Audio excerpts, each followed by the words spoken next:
By Alistair Lighthead, BBC News Africa correspondent. Media playback is unsupported on your device. Media caption: Kenya's day of tension after polls. It's a dangerous time in Kenya. From the preliminary presidential election results posted online, it appears that President Uhuru Kenyatta has won a convincing victory. But opposition leader Raila Odinga has cried foul, and presented documents he says are evidence the election was a fraud. While the Independent Electoral and Boundaries Commission (IEBC) rushes to verify the results, supporters on both sides are stuck in an odd limbo. The streets of Nairobi are quiet, but the alleyways of Mathare slum clatter with the sound of police and protesters exchanging tear gas and stones. The biggest slums are mostly opposition strongholds where protests often turn violent, and are usually dealt with harshly by police. Image copyright of Getty Images. Image caption: Riot policemen have been out in the streets of Kisumu, an opposition stronghold, but Kenya doesn't need to turn to violence. If allegations of cheating are properly investigated, and if the election results are openly and accurately verified, many people could be satisfied. Image copyright of Getty Images. Image caption: Raw polling data shows incumbent President Kenyatta leading comfortably, but Mr. Odinga has called these results fake. If the opposition contests the results, which it has always seemed determined to do, it can do so through the court or it can go to the streets.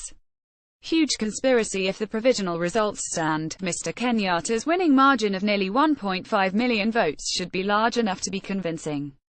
This is an imperfect system. The voters' register was neither accurate nor complete, and some irregularities have been found, but not enough to account for 1.5 million votes. The opposition is relying on a huge conspiracy to explain its margin of defeat. So just how viable are the claims that the IEBC computer system was hacked? What's the evidence? How can it be proven that disproven? In an early morning press conference at a Nairobi nightclub, Mr. Odinga, flanked by his National Super Alliance NASA partners, made weighty allegations. Hackers gained entry into our election database through the identity of Chris Msando, who was executed barely a week ago. Mr. Odinga read hesitatingly from a prepared statement. Chris Msando was the acting head of technology at the IEBC and had appeared on TV reassuring the public his system was secure. He was tortured and strangled. There's been no police update as yet on their investigation. Image caption: Polling day passed largely peacefully, with people queuing early to ensure they could vote. Mr. Odinga went on to say an algorithm had been introduced to distort the results and that changes were made to easily manipulate the database. More than 50 pages of computer logs were printed out and provided to journalists as evidence of the plot. How plausible are the allegations? Technical experts have different views on its veracity. Some say it's nonsense, others that it could be plausible. Mr. Odinga refused to reveal his source for the computer data, which is perhaps not surprising. It may or may not be true. After the Electoral Commission's head of IT was killed, anything could be possible, but there is a way to double-check. The preliminary results, texted straight from the polling stations and posted directly online, can be cross-referenced against documents known as 34A and 34B. These are the pieces of paper stamped and signed by the agents at the polling station and constituency level respectively. If the numbers match, the election can be declared largely free and fair. Kenya's election in numbers. Media playback is unsupported.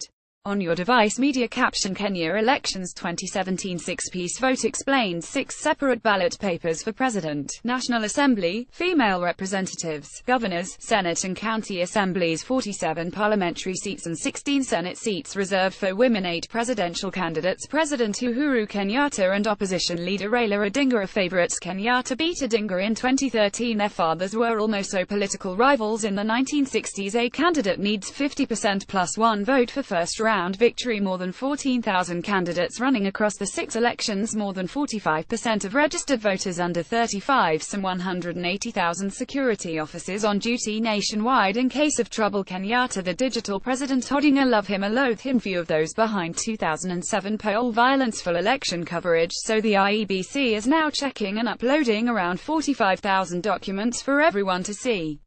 It's not easy negotiating the IEBC system to cross-check, but some early work by the Kenyan Human Rights Commission found a number of inconsistencies, just a few votes here and there, which could all add up, but probably not to 1.5 million. Those with an intricate knowledge of Kenyan constituency voting patterns believe NASA did not win over enough potential swing voters for victory. The international observers will report in back-to-back press conferences on Thursday. A final result is still some time away, and this odd limbo rumbles on. Only when the Matatus are back on the streets of Nairobi in the usual chaotic numbers, and people start heading back to work, will the tension be lifted. Until then, Kenya waits to see what happens in places like Mathare, and how the security forces react, to see what the opposition urges its supporters to do, and to hope that violence can be avoided.